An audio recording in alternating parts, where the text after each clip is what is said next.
Welcome and thank you very much for coming. जी मुझे मालूम था ये सवाल ज़रूर होगा। सरफराज आई थिंक देखें एक ट्रांजिशन रोल में उनको लेके आ रहे हैं हम। इंशाल्लाह आप देखिएगा उनको एक नए रोल में।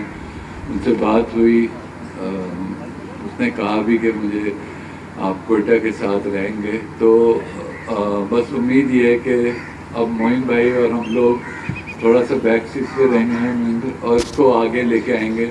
लेकिन क्योंकि मोइन भाई भी टीम को 10 साल से चला रहे हैं, तो आई थिंक आप सरफराज को भी एक नए रोल में देखेंगे जो ज़्यादातर कोचिंग का होगा। तो इसलिए Sarfaraz I think will be with us. वो हमारे दिलो जान से प्यारा है, मुझे भी, हम सबको, और वो पहचान है कोयटा की, तो बस हमारे साथ ही रहेगा।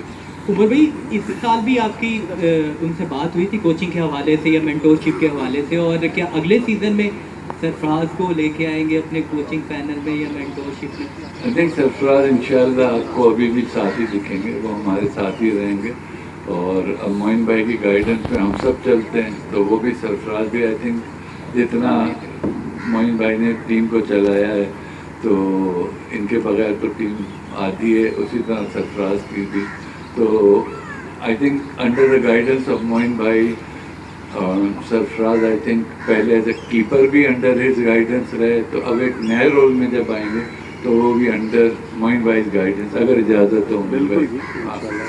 अस्सलाम वालेकुम नदीम साहब, मोइन भाई अस्सलाम वालेकुम। हुसैन फ्रॉम पाक फैशन। मेरा क्वेश्चन आपसे ये है, दोनों से ही। हसनैन आपके साथ शुरू से ही चलते रहे और हसनैन अब दूसरी फ्रेंचाइज में गए हैं।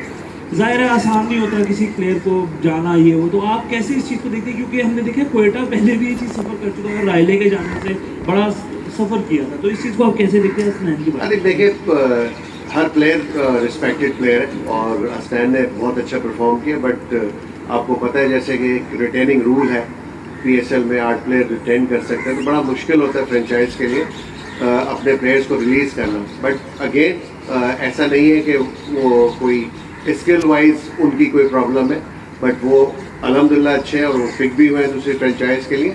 बट नेचुरली आगे बढ़ने के लिए नेचुरली हर जो फ्रेंचाइज है वो कोशिश करती है अपनी कॉम्बिनेशन को बेहतर से बेहतर बनाए। यही सोच थी हमारी और म्यूचुअल कंसेंट के साथ उनको रिलीज़ किया था, और उम्मीद करता हूँ वो जिस फ्रेंचाइज में खेले, हमारी हमेशा दुआएं रहती हैं तमाम प्लेयर्स के साथ कि अल्टीमेटली वो पाकिस्तान को भी सर्व करें। बट उनकी जगह जो हम प्लेयर चूज़ किए हैं हमने, मैं समझता हूँ वो इस दफ़ा बैटर कॉम्बिनेशन के साथ हम थोड़ा सा जाना चाह रहे थे, इस वजह से रिलीज़ किया है। मोइन भाई, फ़हीम अशरफ को प्लाटिनियम में पिक करने की क्या वजह थी? इसके पीछे थॉट प्रोसेस क्या था? और ओवरऑल अभी तक ड्राफ्ट से कितने मुतमईन है? जो आपने पिक सोच के आई थी वो की? जी अल्हम्दुलिल्लाह, जो हमने म्यूचुअली एग्रीड किया था प्री ड्राफ्ट, जो भी हमारी मीटिंग हुई आपस में, उसमें एक स्ट्रैटेजी डिफाइन की गई थी। उसके मुताबिक जितनी भी हमारी अभी तक पिक्स हुई हैं वो बिल्कुल एज इट इज़ जो हम सोच रहे थे उसके मुताबिक हुई हैं, और अल्हम्दुलिल्लाह मैं समझता हूँ कि इस वक्त काफ़ी बैलेंस टीम बनी है हमारी। फ़हीम अशरफ नो डाउट एक बहुत ही ज़बरदस्त ऑलराउंडर, स्पेशली इस फॉर्मेट के अंदर, और हर टीम जो है वो ऐसे ऑलराउंडर को लेना चाहती है। बट मुझे थोड़ा सा शौक हुआ जिस वक्त उनको इस्लामाबाद ने रिलीज़ किया था कि उनको रिटेन नहीं किया। जैसे मैंने बताया कि because of that rule her franchise के लिए मुश्किल होता है तमाम प्लेयर्स को रिटेन करना। बट अगेन हमें मौका मिला, हमें चांस मिला ड्राफ्ट में, हमारी जिस वक्त बारी थी फ़हीम अशरफ मौजूद थे, तो हम सोच के आए थे उनके लिए और हमें मिले। टीम के लिए बहुत ऐसा प्लेयर है कि एक अच्छा फिनिशर है, बड़े स्ट्रोक्स भी खेलते हैं वो। बॉलर्स तो आपको पता है कि एज ए बॉलर वो किसी वक्त भी कहीं भी उनको बॉलिंग कराई जा सकती है। नए बॉल के साथ भी बेहतर है, ओल्ड बॉल के साथ भी अच्छी बॉलिंग करते हैं, स्लोवर्स वन उनकी अच्छी हैं। तो उस कॉम्बिनेशन में जो हमने डिसाइड किया था आपस में, तो फ़हीम अशरफ जैसा अगर किसी भी टीम को पिक करने के लिए तो कोई भी नहीं छोड़ता, तो इसी वजह से हम लकी थे कि हमें उस बारी में फ़हीम अशरफ की अवेलेबिलिटी मौजूद थी, इसलिए उनको लिया। नदीम भाई, जिस तरह आपने मुतअद्दिद प्लेयर्स को शेल्टर एक प्रोवाइड किया हुआ है कराची में, और मुतअद्दिद खिलाड़ी आपके बैनर के नीचे खेलते हैं, तो साइम अयूब एक प्रोडक्ट पाकिस्तान को मिली है।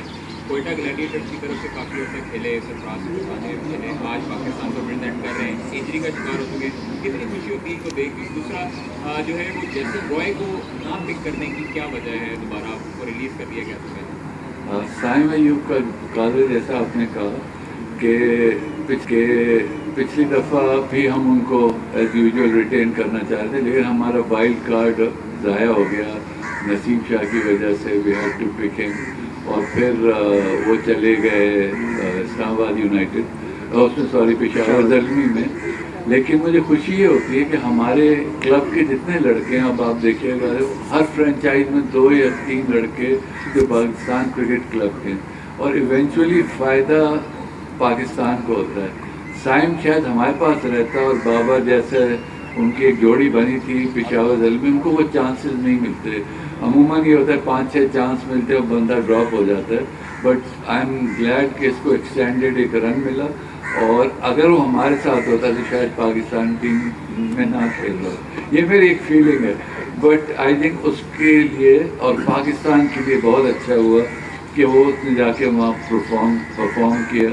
इसी तरह कलंदज में हमारे ओपनर हैं जमान, वो भी हमारे क्लब के हैं, और बहुत से लड़के, तो वो यहाँ खेलते थे। बट आई थिंक पाकिस्तान को अच्छे प्लेयर मिले, यही हमारा गोल होना चाहिए इवेंचुअली। ऑफकोर्स हार जीत होती है, हमें बहुत बुरा लगता है जब हम हारते हैं, हम समझते थे हम इनविंसिबल्स हैं जो हमारी टीम बनेगी, लेकिन उधर ऐसी ऐसी चीज़ें आई, कभी इंजरीज आई, कभी कोई और प्रॉब्लम हुई, तो वो मुझे साइन के लिए बहुत खुशी है। दूसरा आपने जेसन रॉय का कहा, वही जो मोइन भाई ने भी बात बताई कि जब आप अपना वो बना रहे होते हैं, हमारा एक जो पिछले साल प्रॉब्लम रहा वो ये रहा कि नीचे हमारे फिनिशर्स बिल्कुल भी नहीं थे। ऊपर तो रन होते थे, middle order was very weak. ये जो फ़हीम अशरफ का आपने सवाल किया वो भी यही था कि हम अपनी बैटिंग थोड़ी एक्सटेंड करें और उन प्लेयर्स को लाएं जो फॉर्म में। आप देखिए जेसन इस वक्त जहाँ भी खेल रहे हैं ज़रा आउट ऑफ फॉर्म है, तो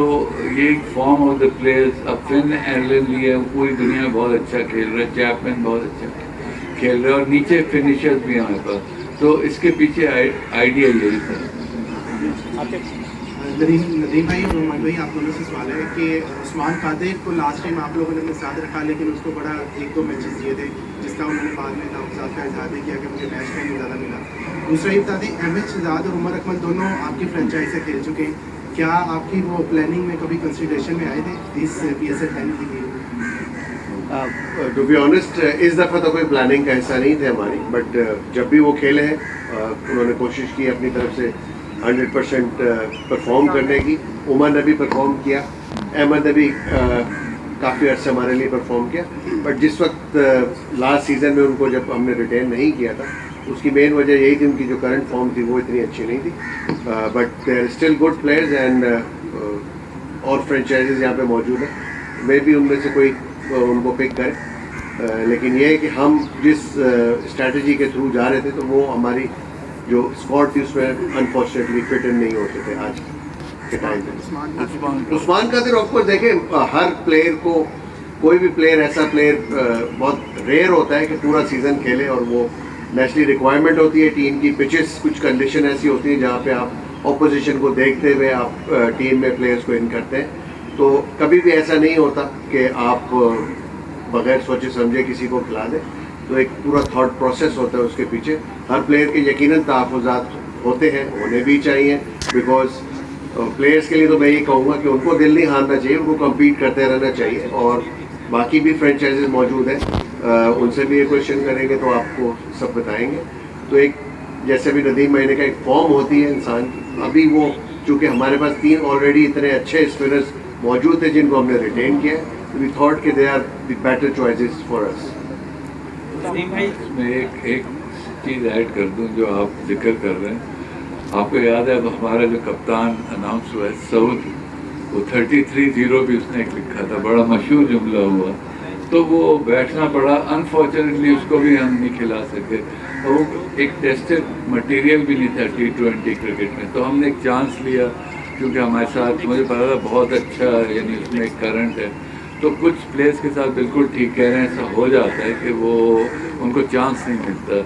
ये इतना अजीब सा फॉर्मेट है कि जो टीम जीत रही होती है फिर वो उन्हीं के साथ स्टिक करती है। तो मुझे भी बहुत अफसोस होता है वो प्लेयर्स जो वाकई फॉर्म में होते हैं और जो डिज़र्व करते हैं खेलना, उनको चांस मिलता नहीं। नदीम भाई, मोहन भाई, कोयटा ग्लैडिएटर के बारे में परसेप्शन है कि इवेंट का आगाज़ होता है तो बहुत अच्छी फॉर्म में होती है, लेकिन जैसे जैसे इवेंट आगे चलता है तो वो टूर्नामेंट लूज़ करती जाती है। इस चीज़ को ओवरकम करने के लिए क्या काम किया, और इस दफ़ा एक नई माइंडसेट के साथ, नई अप्रोच के साथ जा रहे हैं, तो क्या प्लानिंग है? हाँ नहीं, आप सही कह रहे हैं। एक ज़माना वो भी था जब 5 साल लोग compete करते थे कोयटा से फाइनल कौन खेलेगा, वो भी आपको याद होगा। But then we were in Dubai, हमारे पास प्लेयर्स उस टाइप की पिचेस के थे। अनफॉर्चुनेटली वो फॉर्म हम कैरी नहीं कर सके। थोड़ा सा अगर मैं हिस्ट्री आपको बता दूँ बहुत मुख्तसर सी, कि एक दफ़ा तो ये हुआ कि हमारे 2 मेन प्लेयर्स इंजरी का शिकार हो गए, जो फाफ डुप्लेसी और दूसरे वो थे एंड्रे रसल। कंकशन होना 2 को एक साथ बड़ा एक वो झटका होता है। और पिछले 2 साल से हसा रंगा जो हर दफ़ा वादा करते थे, जो हमारे प्लेटिनम पिक के नंबर 1 ऑलराउंडर थे, वो हमें ज्वाइन ही नहीं कर सके। तो ये नहीं कि एक्सक्यूज़ नहीं है, बट ये कि हाँ, हमारी ओवरऑल जो कोयटा की एक थी खासा था वो नीचे चला गया। बट होपफुली इस दफ़ा आप लोगों को निराश नहीं करेंगे। एक टेक्निकल रीज़न और है, बहुत से दफ़ा ऐसा भी हुआ है कोयटा ग्लैडिएटर्स के साथ, जो प्लेयर्स थे, जो भी हमारे ओवरसीज प्लेयर्स थे, वो फुल फ्लैश पूरे टूर्नामेंट के लिए अवेलेबिलिटी उनकी जो थी वो नहीं थी। उसकी वजह से भी कॉम्बिनेशन ख़राब होता है। तो इस दफ़ा जो हमने फिक्स किए, अल्हम्दुलिल्लाह मोस्ट ऑफ द प्लेयर्स जो है वो पूरी PSL के लिए जो विंडो अवेलेबल की गई है उसमें मौजूद है। तो मैं यकीन से ये कह सकता हूँ इस दफ़ा PSL में आपको बेटर परफॉर्मेंसेज नज़र आएंगी ओवरऑल, नॉट स्पेसिफिकली कि मैं कहूँ कि कोयटा के लिए, बट आपको ओवरऑल नज़र आएगा कि इंशाल्लाह ताला बेटर टूर्नामेंट होगा तमाम 9 एडिशन से। एक तो आपने जब रिटेन कोई भी प्लैटिनियम कैटेगरी में रिटेन नहीं किया था, उसकी कोई टारगेट था आपका कि किसी को करना था, और दूसरा अभी आपने कहा जैसे कि अब प्लेयर्स की अवेलेबिलिटी 100% होगी। आपने मार्क चैपमैन लिया है, उसके बारे में बताया जा रहा है कि शायद वो पहला जो हिस्सा है PSL का उसमें अवेलेबल नहीं होगा, और उनके यहाँ जो है वो बच्चे की पैदाइश की वजह से क्या वो पूरा सीज़न होंगे अवेलेबल, या वो दूसरे ही हिस्से में? ऑलमोस्ट पूरे सीज़न के लिए मैं भी शायद 1-2 मैचेस शुरू के मिस करें, but rest of the matches available होंगे। यही चीज़ को देखते हुए, और उनसे कंसल्ट भी किया था, क्योंकि पिक करने से पहले हमने बात की थी उनसे और उन्होंने अपनी अवेलेबिलिटी बताई थी, तो उसको मद्देनज़र रखते हुए हमने डिसाइड किया उनको लिया।